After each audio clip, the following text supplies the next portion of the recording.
Hey guys, so this is now the final stage that I did during my little challenge series where I take on every single event during the 9th anniversary, which means all Supreme Magnificent Battle events, all Dragon Ball Super Memorable Battles events, all of this stage here against Cell Max, and then also the Red Zone Movie Boss Rush, and try to beat every single stage without any units that dropped after Broly and Gogeta, so basically only units that were available pre-9th anniversary. And I just wanted to see if I could actually do this. Now against Cell Max is a weird fight because he's actually ridiculously hard if you don't have the right units to deal with him. But if you actually do have the right units, he becomes kind of a joke. And this is basically what I did with this team here. I brought Fusion Zamasu and Golden Frieza because they can tank in the first turn just fine. They have one of the few units that can easily tank Cell Max in the first turn. I also brought the attack androids just to give myself a free turn against Cell Max at the beginning. Same thing with Metal Kuda, that's why I brought him. And then I brought Rildo because his both super seals and attack lowers, and Metal Kuda, and I brought Final Form Kuda because, well, I can. And also because his 12 key, of course, also lowers attack a lot. And since this fight goes on for ages, I wanted actually to stack attack on his 18 key and just nuke Cell Max at the end with the Supernova, and you'll see how that goes.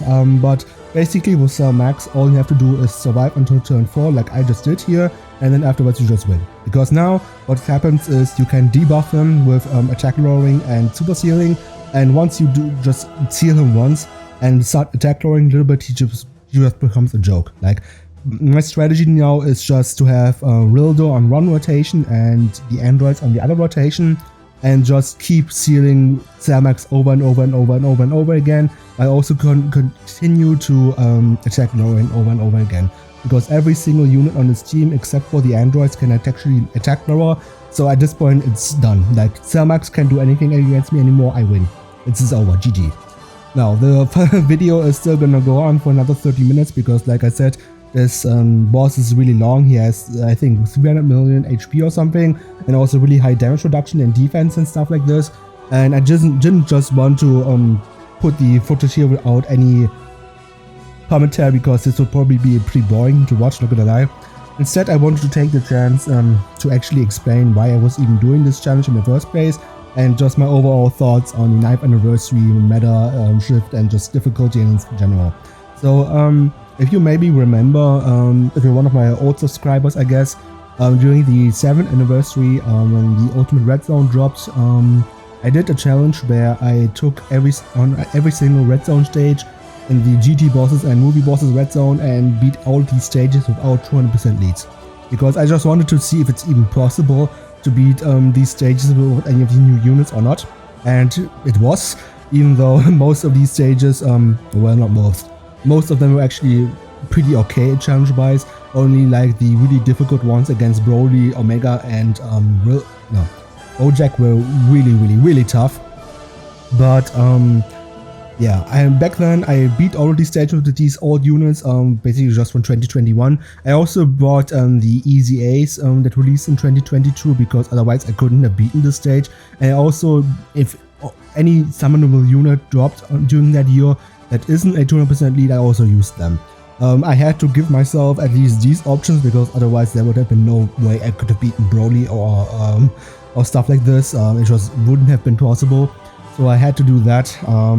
And it was a really fun challenge back then. It really drove me to my limit. I remember I had to use so many support memories and stuff that I actually ran out of Baba points at some points because I lost a lot.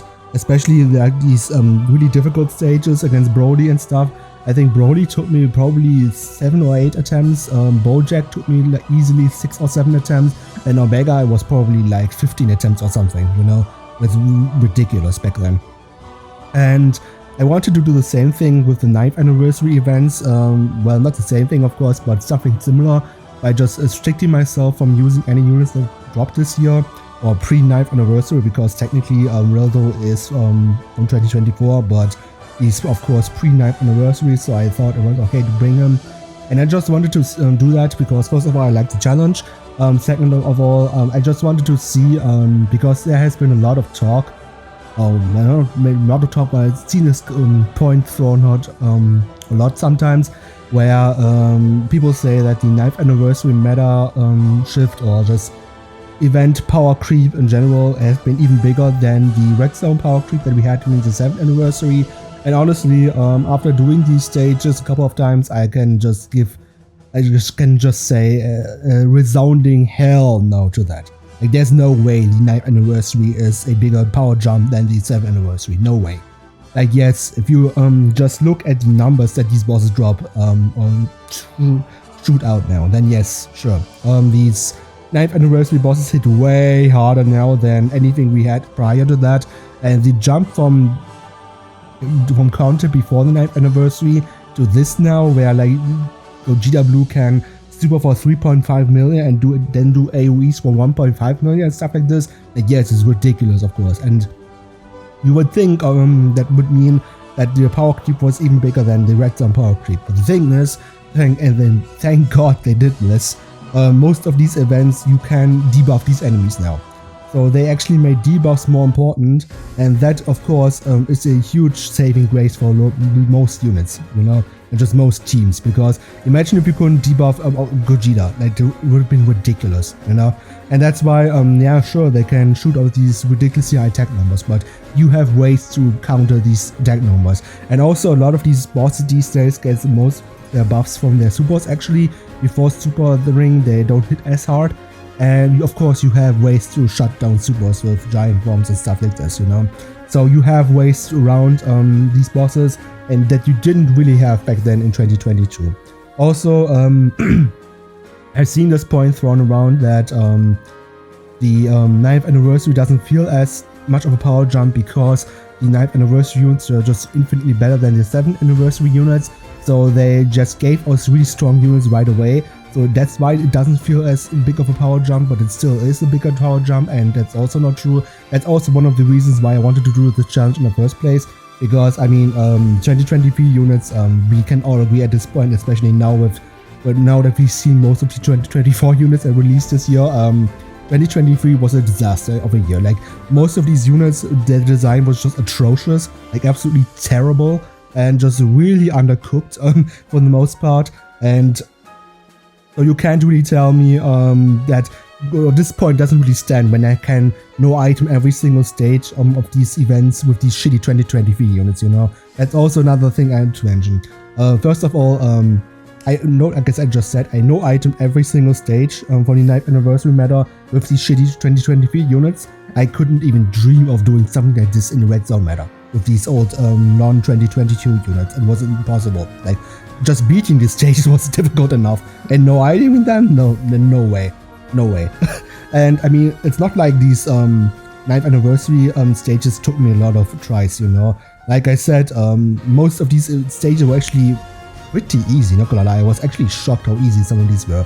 Like, I think up until the UI Goku stage, I completed all of these stages in one try. Then UI Goku, the only reason I think it took me even a couple of tries was because I tried fooling around with Turles' shitty team, which of course didn't work. And once I switched to a good team, I know I didn't him the first try. Gogeta also only took me one try, funnily enough. I also thought he would be a big trouble, but he really wasn't. And of course, I was really scared of this Max fight actually, but once I found a team that actually works, it was also pretty easy. Now, the fights that actually gave me a lot of trouble were Red Zone Movie Boss Rush, not gonna lie, and then also the Beast Gohan stages in Supreme Magnificent Battle and the Dragon Ball Super Memorable Battles event. But even then, I mean, I think Beast Gohan was probably one that took me the most attempts, like 10 or 11 or something, like from the Dragon Ball Super Memorable Battles event, which luckily we have infinite attempts in, because he's really one of these fights that just crush weaker units a lot. And the locking against Orange Piccolo and then the stupid damage negation and stuff like that, that's just toxic beyond belief. And Red Zone Movie Boss Rush was also a huge trouble because with these 2023 units, like I said, they all suck a lot, or most of them really suck. But you can get away with running shittier units if you can nuke the enemy fast enough. But the thing is, these Red Zone Movie Boss Rush stages were way too tanky, and just the fight went on for way too long, that just getting lucky and nuking the enemy in one turn wasn't an option, you know. That's also why I brought the Blue Duo then, because I couldn't afford to stay at Broly for 5 or 6 turns. It would have been caught at some point, you know. Now, like I said, I don't think the 9th anniversary events are as big of a power jump or difficulty jump as the 7th anniversary events, like no way. But also, I wanted to test out some of these units in this long event meta, because I've also seen, maybe I find the treat, but probably not. I probably don't really care enough to look for it, but I've seen most of some hot takes thread I remember, where somebody said if these 9th anniversary events would have dropped during the Worldwide Celebration 2023, that actually would have helped, or they would have actually been easier to be dealt with than the Red Zone events that we got during the Worldwide Celebration. And honestly, that's also not true. Like, I don't really know how people can say that when the best units during the Worldwide Celebrations were all designed for short events. Like Vegito Blue, for example, works way better in the Red Zone meta than he does in this Supreme Magnificent battle meta. Same with Zamasu, Future Gohan also, Trunks of all course also the the team that everyone's stuck their cock constantly to, superheroes led by Orange Piccolo. That team is also way better in the Red Zone Fusion Zamasu meta than it was in this meta. Like, I didn't use Orange Piccolo, its team, a single time to no item these stages, and it wasn't because I wanted to give myself a challenge or something. It was simply because this team isn't that good in these long events. It just isn't. Like, yeah, you can get away with running shitty Ultimate Gohan and stuff like this in a short event where it's like 5 or 6 turns at most, and Gohan has his intro up, and then one turn he doesn't have his intro up, you can use Orange Piccolo. Yeah, try doing that in an event, like, for example, Boss Rush, where you were stuck there for 20 turns or something. Like, yeah, good job, no, good luck trying to run the shitty LR Ultimate Gohan with 500k defense or something. That's definitely gonna work, you know? And, so yeah, even though some of these units have really impressed me from 2023, saying that they would actually perform better against the 9th anniversary stuff events than against the Red Zone events, like, no way. No way, no.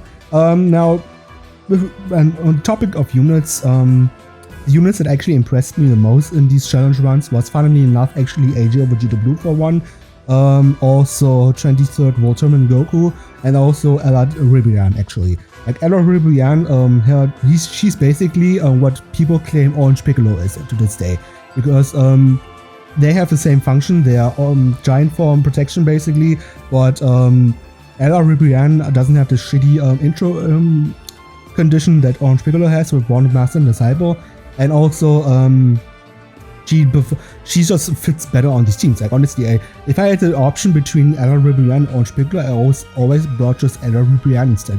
They just work better for me. I just don't know why it is, but they just work better outside of slot 1 for me. And also their op changing was also really helping a lot, and especially when I used them on the Blue Duos teams, because of course you need to collect a lot of orbs for the spin bomb and stuff like this. And also, just, I don't know, they just work better for me, you know. 23rd Volterman Goku, a lot of people claim that he's dead, he has no teams and stuff. Yeah, well, his own team is still pretty good. Like, his team was pretty much the go-to I went to when I didn't know what else team I could use. And the same thing for Asia or Vegito actually. Like, their leader skill of course helps them a lot. They still have one of the best leader skills in the game. Always they will have probably. And I've seen a lot of comments on my videos where I use Asia Vegito, where people are like, oh my god, Vegito's so underrated, or people were wrong about him, he's not as bad as people say. Well, that's not really the case here, you know. Yes, Vegito looked really good in these videos, not gonna lie, he helped me a lot. But the thing is, with Vegito, he's a unit that works better if he's a carry character, and not the character that is like the 5th or 6th best character on the team. Like, for Vegito, you need to be below 70% HP on turn 5, because otherwise, once the intro's up, they are dead fish. Like, you cannot run, they cannot stay at base form after the intro runs out, or they're just dead. And with a shittier team, it's much easier to fall below 70% than if you brought a full superhero lineup where Beast Gohan, Gogeta, the Gammas, Evolution Blue Vegeta, UI Goku, and stuff like this, you know. So actually, Vegito looked this good in this challenge because he had to be the one that carried the team, and also because I had units around him that actually took damage, so he could actually transform, and that's why he looked so good. But if you just rocked an optimal superheroes team, I mean, first of all, you wouldn't run Vegito on that team, but even if you did, you just wouldn't take enough damage, and then he would just stay at base form and be your losing condition, you know? So that's kind of why these runs can be a little bit, well, not misleading, but it's not a complete picture either, you know?